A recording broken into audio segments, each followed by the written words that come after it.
அடுத்ததாக பார்க்கக்கூடிய ராசி துலாம் ராசி.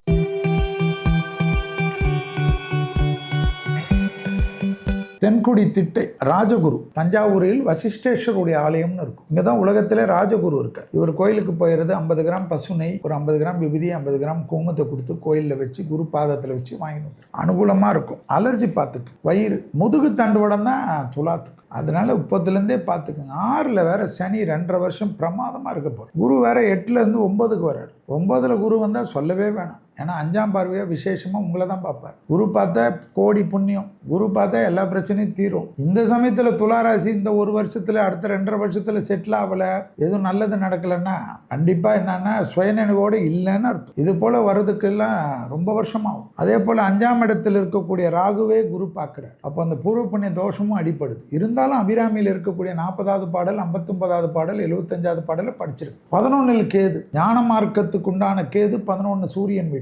அதனால நல்ல பணவரவுக்கு உண்டான அனுகூலம், அஷ்டலட்சுமி கடாட்சம் கிடைக்கக்கூடியது, புது அசையா பொருள் சேர்க்கை ஏற்படுவது, வீடு கட்டுவது, வீடு இன்டீரியர் மாற்றுவது, 2 ரூம் இருக்கிறவங்க 3 பெட்ரூமுக்கு போகிறது, புதுசாக வீடு வாங்குறது, நிலம் வாங்குறது, ஃப்ளாட்ல இருந்து தனிப்பட்ட வீடு வாங்குறது, விவசாய நிலம் வாங்குறது, அக்ரிகல்ச்சர் பண்ணுறது, ஆடு வளர்க்குறது, கோழி வளர்க்குறது, மாடு வளர்க்குறது, இயற்கையோடு இருக்கிறது, இயற்கை உரத்தை தயாரிக்கிறது, இயற்கை உணவு முறையை தயாரிக்கிறது, எல்லாத்துலேயும் அனுகூலம் ஏற்படக்கூடிய ராசி யாருன்னா துலாம். தைரியம் வரும். 3ஆம் இடத்தை குரு பார்க்குறார். இனிமேல் என்னையா நம்ம தப்பிச்சுப்பையா, நம்ம பார்த்துக்கலாம்யா. துலாம் இருக்கக்கூடிய ராசியுடைய கணவன் மனைவிக்கெல்லாம் யோகம். துலாம் ராசி இருக்கக்கூடிய குழந்தைகள் இருக்கக்கூடிய பெற்றோர்களுக்கு யோகம். அதே சமயம் குடும்பத்தில் இருக்கக்கூடிய பெரியவர்களுடைய உடல்நிலை அதிகமாக பார்த்து கொள்ளக்கூடிய ராசியில் எது வரும்னா துலாம். ஸோ அப்பா அம்மா எல்லாம் கொஞ்சம் பார்த்துக்கணும். குலதெய்வ கோயிலுக்கு போயிட்டு வந்துடணும். துலா ராசிக்காரர்களுடைய குழந்தைகளுடைய குலதெய்வ கோயிலுக்கு பெரியவங்களும் இவங்களும் போகணும். அதுதான் திட்டையோட ரொம்ப பவரம். ஸோ சனி உச்சமாகக்கூடிய ராசி. உடற்பயிற்சியை மறந்துடாதீங்க. வாழ்க்கை ஃபுல்லாக உடற்பயிற்சி செய்யணும். மற்றவங்களாம் 5 நாள் செய்யலாம். துலா ராசிக்காரங்க மட்டும்